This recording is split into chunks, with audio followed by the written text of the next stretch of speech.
If you've ever strolled through a garden center, you've probably been tempted by shelves of shiny bottles and fancy gadgets promising instant growth, pest-free leaves, and record-breaking harvests. But here's the truth: most companies don't want you to know. Many of these products are overpriced gimmicks that do little more than empty your wallet. As gardeners, we crave real results, not marketing fluff. Today, let's cut through the noise and uncover 15 garden products that are simply not worth your money, and what to use instead for thriving, naturally healthy plants.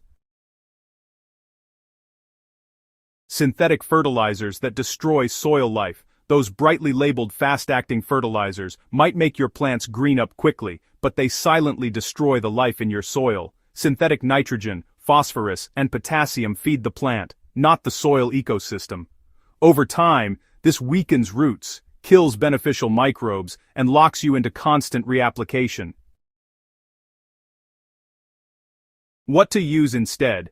Make your own natural fertilizer tea. Combine 1 cup of compost or worm castings in 1 gallon, that's about 3.8 liters, of water. Let it sit for 24 hours, stirring occasionally, then strain and water your plants with it once every 2 weeks. This feeds your soil biology and strengthens plants naturally. Chemical pesticides that kill the good guys. Most commercial pesticides don't discriminate. They wipe out both pests and beneficial insects like ladybugs, lacewings, and bees. The result? You end up with a lifeless garden that becomes even more vulnerable to pest attacks later. So, what should you use instead? Mix 2 teaspoons of neem oil and 1 teaspoon of mild liquid soap in 1 liter of water. Just spray it on the affected leaves either early in the morning or late in the evening. Neem oil interrupts pest life cycles, but leaves pollinators totally unharmed.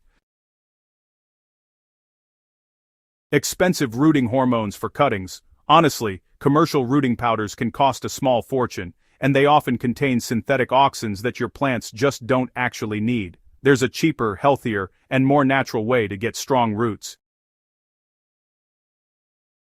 So, what should you use instead? Try willow water or honey. To make willow water, simply chop a handful of fresh willow twigs, soak them in 1 liter of water for 24 hours, and then use that liquid to water your cuttings. Or, you can dip cuttings in raw honey.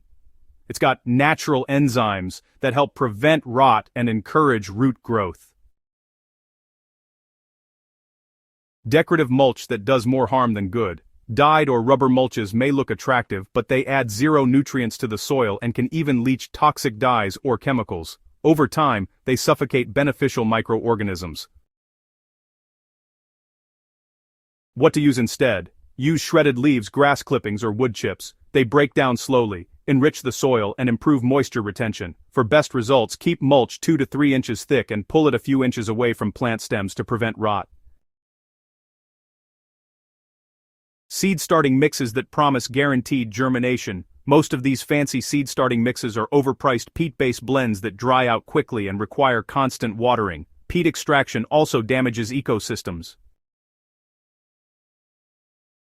So, what should you use instead? Well, you can mix your own for just pennies. Combine 2 parts coconut coir, 1 part compost, and 1 part perlite or vermiculite. It's eco-friendly, retains moisture, and provides aeration for those strong seedlings. Chemical weed killers that poison the soil. Products like glyphosate-based herbicides don't just kill weeds, they disrupt soil microbiology and can linger in your soil for months. Even worse, they often run off into surrounding areas, harming wildlife. So, what should you use instead? Mix 1 liter of white vinegar, 1 tablespoon of dish soap, and 1 tablespoon of salt. Spray it directly on weeds on a sunny day. It's effective for driveways and non-edible areas. And for garden beds, use mulch or hand weeding to protect the soil. Store-bought compost that isn't what it claims. Many bagged composts are low quality, made from municipal waste, and loaded with contaminants or insufficiently decomposed material. They can actually harm seedlings or introduce weeds. What to use instead? Make your own compost at home. Use kitchen scraps, dry leaves, and grass clippings in equal parts. Turn every few weeks and keep it moist but not soggy. If you want to supercharge it, add a handful of finished compost or a few tablespoons of molasses diluted in water to activate microbial activity.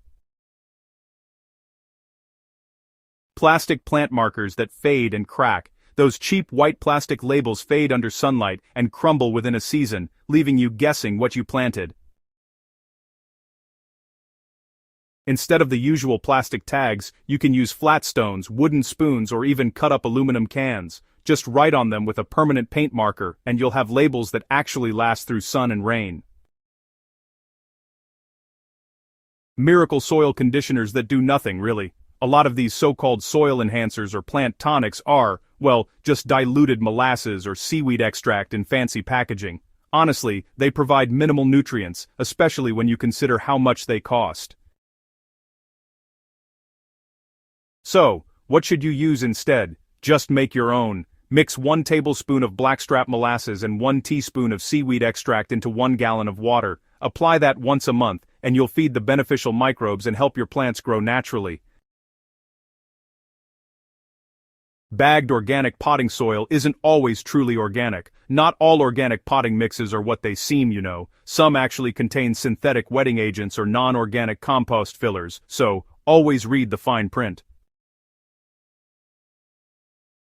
What you can do instead is create your own mix using 1 part compost, 1 part coconut coir, 1 part perlite, and half a part worm castings. This way, you ensure a living, nutrient-rich soil your plants will absolutely love.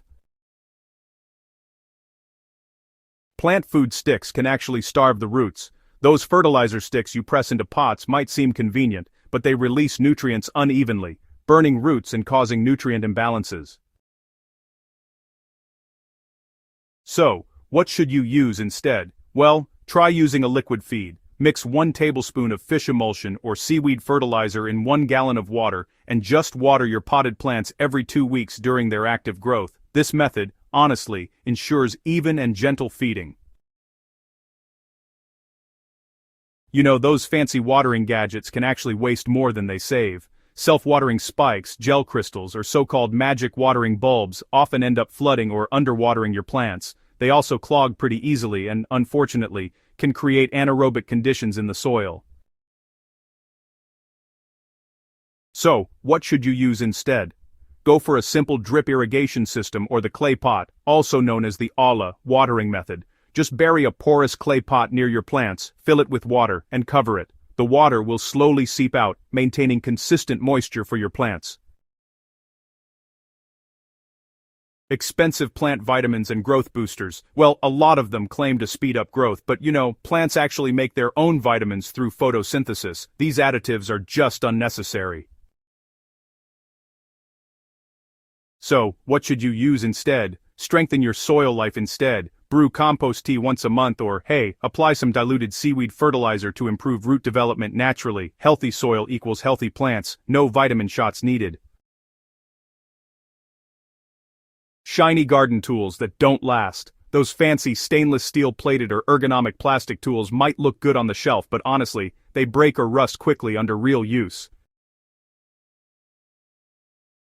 Well, what should you use instead? Invest in solid carbon steel tools with wooden handles. They last for decades, and the best part is, they can be sharpened or repaired easily.